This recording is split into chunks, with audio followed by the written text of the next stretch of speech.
அனைவருக்கும் எனது அன்பார்ந்த வணக்கங்கள். இந்த உலகத்துல வாழ்ற அதாவது வெற்றியாளர்களை எடுத்துக்கிட்டீங்க அப்படின்னா, ஒண்ணு தானாவே வெற்றி அடைவதற்கான வாய்ப்புகளை உருவாக்கி இருப்பாங்க. இல்லனா தனக்கு வர்ற வாய்ப்புகளை சரியான நேரத்துல, சரியான டயத்துல சரியா யூஸ் பண்ணியிருப்பாங்க அப்படின்னு சொல்லிக்கலாம். பயன்படுத்தி இருப்பாங்க அப்படின்னு சொல்லலாம். ஆனா நம்மள பலர் என்ன செய்யறோம் அப்படின்னா, வர்ற வாய்ப்புகளை நம்மளால சரியா பயன்படுத்திக்க தெரியல. அந்த வாய்ப்புகள் தானா அப்படின்னு ஏதோ ஒரு தடங்கள்ல நம்ம எண்ணங்கள், ஓட்டங்கள் சரியா இல்லாததால, நம்ம அந்த வாய்ப்புகளை சரியான முறையில நம்ம பயன்படுத்தாததுனால, நம்மளால என்ன செய்ய முடியல, அந்த வாய்ப்பு கிடைக்காம, அந்த நம்ம முன்னேற்றமான பாதையில போறதுக்கே நமக்கு கிடைக்காம போயிடுது வழி. அப்ப என்ன செய்யலாம் அப்படின்னா, நமக்கான வர்ற வாய்ப்புகளை நம்ம தெளிவா யோசிக்கிறதுக்கு, முடிவெடுக்கிறதுக்கு நம்மளுடைய எண்ணங்களை சரியா நம்ம அமைச்சுக்கணும். ஒரு உதாரணத்துக்கு பாத்தீங்க அப்படின்னா, ஒரு கம்பெனி இருக்குது. அதாவது காலணி தயார் செய்யற கம்பெனி, அதாவது செருப்பு தயாரிக்கிற ஒரு கம்பெனி. அந்த கம்பெனில பாத்தீங்க அப்படின்னா, ஒரு ஆள் எடுக்கிறாங்க. அதாவது ஆட்கள் வேலைக்காக ஆள் எடுக்கிறாங்க. அப்போ நிறைய பேர் எழுத்து தேர்வு எழுதி அடுத்தது நேர்முக தேர்வுல எல்லாம் பாஸ் ஆகி வராங்க. அதுல 2 பேர் செலக்ட் ஆகிடுறாங்க. இப்ப 2 பேர்ல ஒருத்தவங்களை அவங்க சூஸ் பண்ணணும்.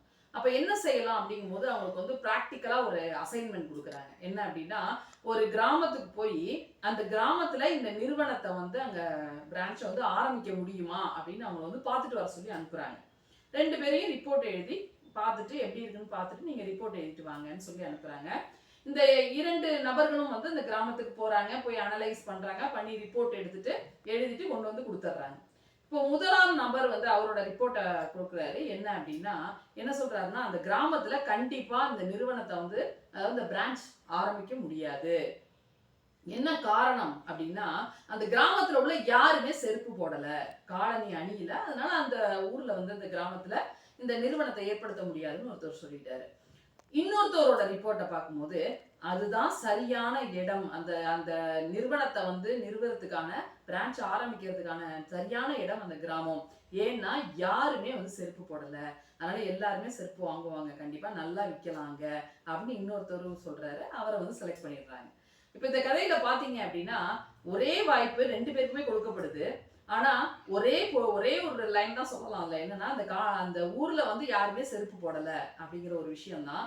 ஆனா இந்த விஷயத்த முதலாம் நபர் எடுத்துக்கிற விஷயம் மோட்டிவ் வேற. என்ன அப்படின்னா, யாருமே அந்த செருப்பு போடாததால அங்க நம்ம அந்த கம்பெனியை நிறுவ முடியாதுன்னு அவர் நெகட்டிவா எடுத்துக்கிறாரு அந்த வாய்ப்பை.